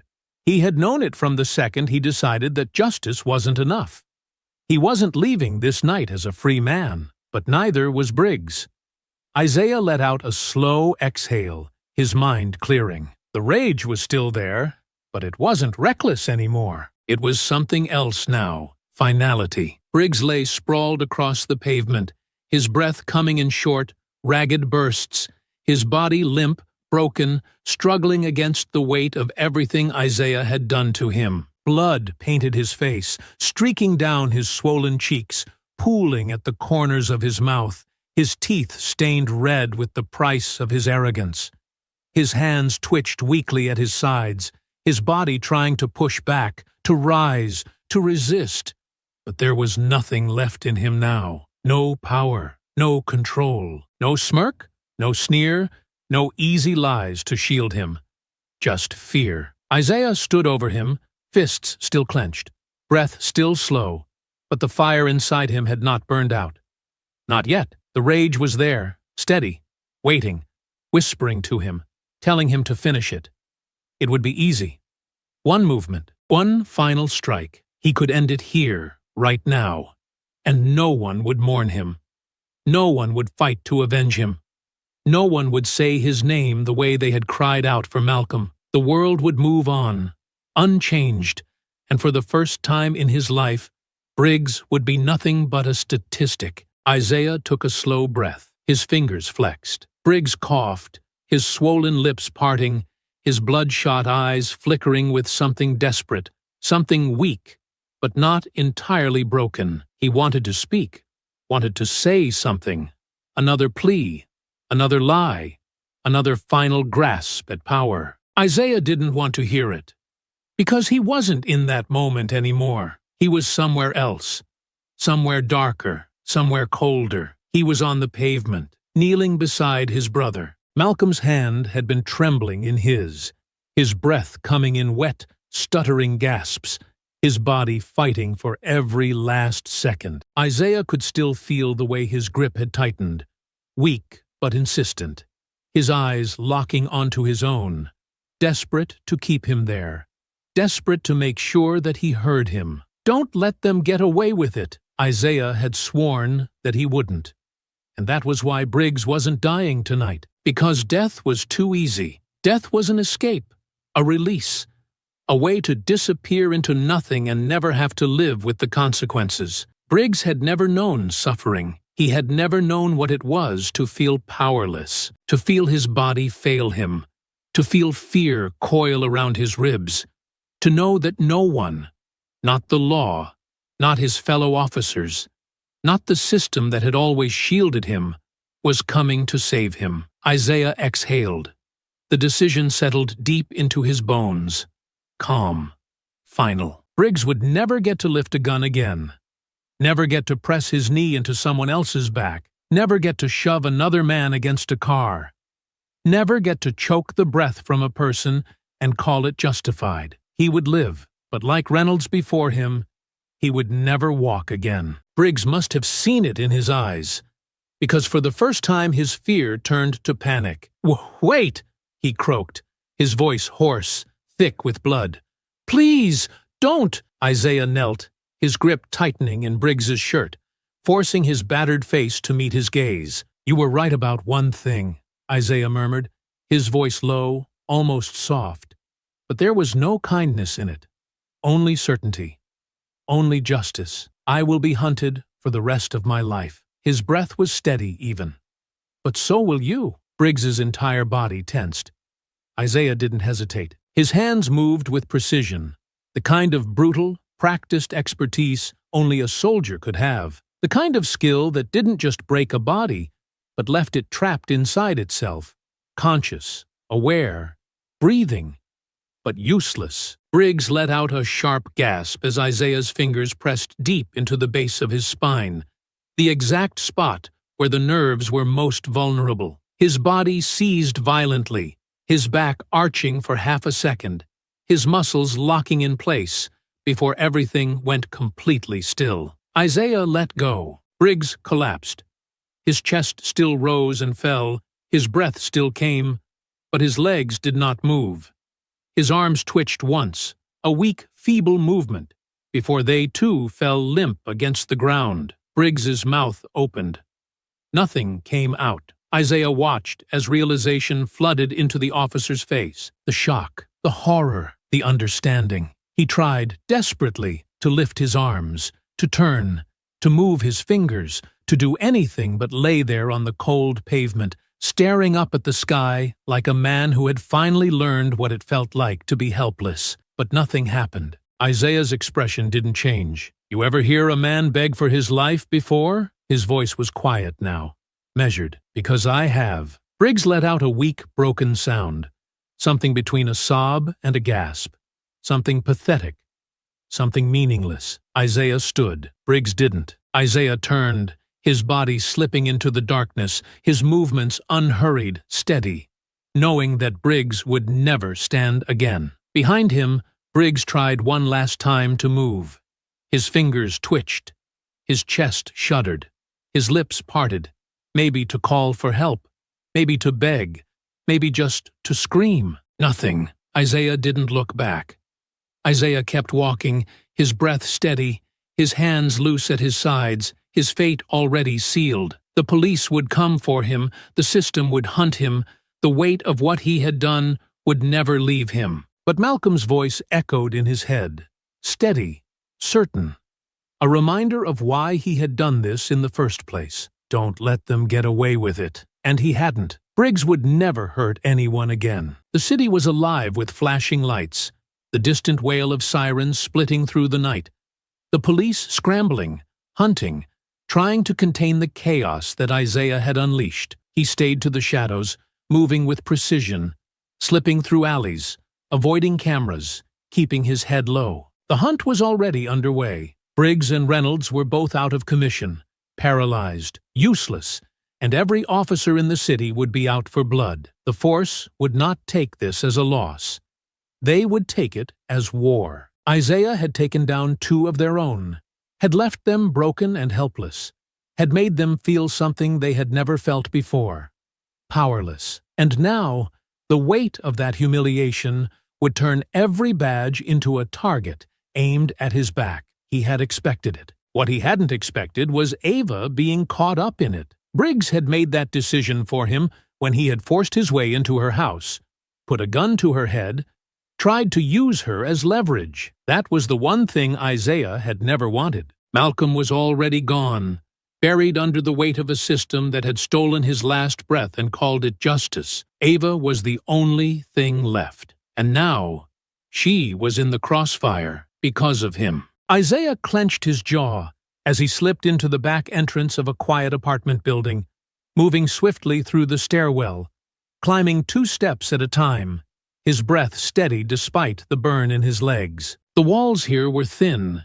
the air stale with cigarette smoke and something old and forgotten, the dim glow of hallway lights barely cutting through the darkness. But it was safe, for now. He reached the door at the end of the hall, knocked once, a pause. Then the lock slid open. The door cracked just enough for him to see Ava's tired, knowing eyes staring back at him. She didn't speak. She just stepped aside, letting him in. Isaiah moved past her, feeling the weight of everything pressing down on him as he stood in the small, quiet space. It was a temporary place, not her home. She had already abandoned that the second Briggs showed up at her door. A suitcase sat by the couch, half-zipped, papers stacked neatly beside it. Always prepared, always 10 steps ahead. He turned to face her, meeting her gaze. "I'm sorry," he said quietly. Ava didn't react, didn't flinch, didn't try to interrupt. She just crossed her arms, exhaled slowly, waiting for him to say what they both already knew. "This wasn't supposed to touch you," he continued, his voice low, steady, but heavy with something deeper. "I knew what I was doing. I knew what was going to happen to me. But I didn't want you to get dragged into it. I didn't want them looking at you the way they're looking at me now, Ava scoffed, shaking her head, a humorless, bitter sound slipping from her lips. You think this is the first time they've looked at me like that? She leaned against the counter, arms still crossed, her expression unreadable. You think because I wear a suit and argue in court instead of throwing punches in the street that they respect me? That they don't see me the same way they saw Malcolm? The same way they see you? Isaiah didn't answer, because she was right. She sighed, looking down at the floor for a moment before meeting his gaze again. You did what you had to do, and I can handle myself. He exhaled through his nose, glancing at the stack of legal documents on the table, at the unopened letters, at the weight of everything she was carrying because of him. Doesn't mean I don't regret it. Ava tilted her head, studying him carefully. Do you? Isaiah didn't answer right away. He thought about Briggs, about Reynolds, about the terror in their eyes when they finally understood, when they finally felt the fear they had inflicted on others. He thought about Malcolm's last words, about the promise he had made, about the way justice had failed them at every turn. No, he said finally, his voice firm, steady. I don't. Ava held his gaze for a long moment before nodding, her expression softening just enough to let him know that she understood. Isaiah sighed, rubbing a hand over his jaw, knowing what had to come next. I have to go. The words felt final because they were. Ava nodded again, her eyes flickering with something unreadable, something unspoken, something neither of them had the time to say out loud. Where? He shook his head. Doesn't matter. She exhaled through her nose, looking away for a brief moment before stepping forward, placing a firm hand on his shoulder. They're never going to stop looking for you. Isaiah nodded. I know. They're going to spin this however they want. Make you the monster. Make you public enemy number one. I know. Ava's fingers curled slightly against the fabric of his jacket, her voice dropping lower, more serious. Isaiah, if you ever need... He shook his head before she could finish. I don't want you waiting for a call that isn't coming. He forced himself to hold her gaze, to let her see the truth in his eyes. I need you to be okay. You're the only thing left, Ava. Her jaw tightened, but she nodded. Then go. Isaiah inhaled slowly, taking in the moment, the last piece of home he had left. He stepped back, gave her one last look, and then he turned, disappearing through the door without another word. He didn't look back. He couldn't. By the time the police realized where he had been, he would be long gone. A ghost in the wind. Another name on their list. Another problem to hunt down and bury. But they would never find him. Because Isaiah wasn't running. He was already gone. Time moved differently now. There were no weeks, no months, just the passage of days. The cycle of sunrises and sunsets that blurred together as Isaiah kept moving, staying ahead of the hunt, staying invisible in a world that was always watching. The moment he had walked out of Ava's apartment, the moment he had disappeared into the wind, he had known there was no returning to anything that had come before. He was a ghost now. The police had come down hard, harder than he had even expected. The media storm had erupted overnight, headlines screaming about an ex-Delta Force operative turned cop killer, about a vigilante with military training who had assaulted and crippled 2 decorated officers in what they framed as an act of calculated terrorism. They didn't mention Malcolm. They didn't mention why it had happened. They twisted it, controlled the narrative, turned it into something bigger than Isaiah himself, something dangerous, something monstrous, something that justified every resource they threw into hunting him down. But Isaiah had planned for this. He had been trained for this. And unlike them, he had no rules to follow. He moved through cities like a shadow, slipping in and out of places before his name could ever come up, before his face could ever linger too long in someone's mind. The first thing he had done was strip himself of everything that tied him to the life before. No phone, no bank accounts, nothing traceable. The military had taught him how to disappear, but that had always been under controlled conditions, with a mission structure, with an extraction plan waiting at the end. This time, there was no end.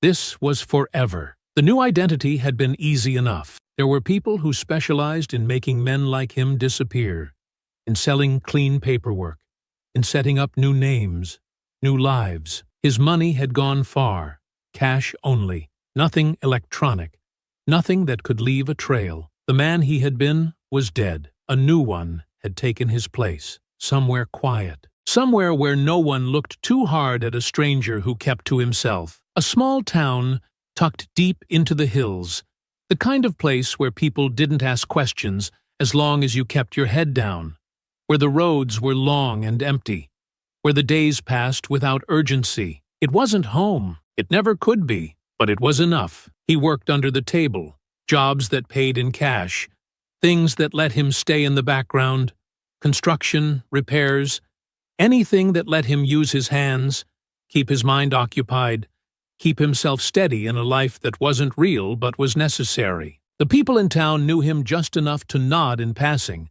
but not enough to ask where he came from. He was nobody here, and that was exactly what he needed to be. But the past never really left him, and sometimes the radio would catch his attention.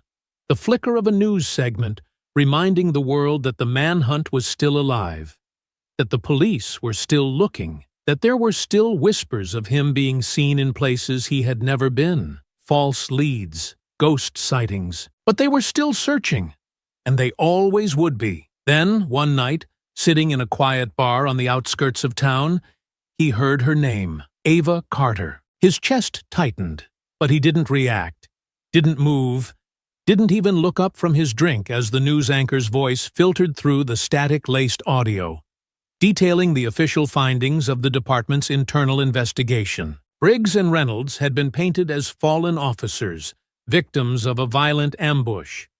But the department had been forced to acknowledge the deeper rot beneath it all. Briggs's misconduct had been exposed. Reynolds's record had been picked apart. The people they had brutalized, the cases that had been swept under the rug. It had all come to light. Too late for justice, too late to mean anything for Malcolm, but enough to send a shock through the department. Enough to make them retreat just a little. Enough to make them let Ava go. Her legal battles had been long, but she had survived. No charges, no threats of disbarment. She had been questioned, harassed, followed, but in the end, they had nothing on her, because she hadn't done anything. She had just been his sister, and that wasn't a crime. The news report moved on, shifting to another headline, and Isaiah finally let himself breathe. She was safe.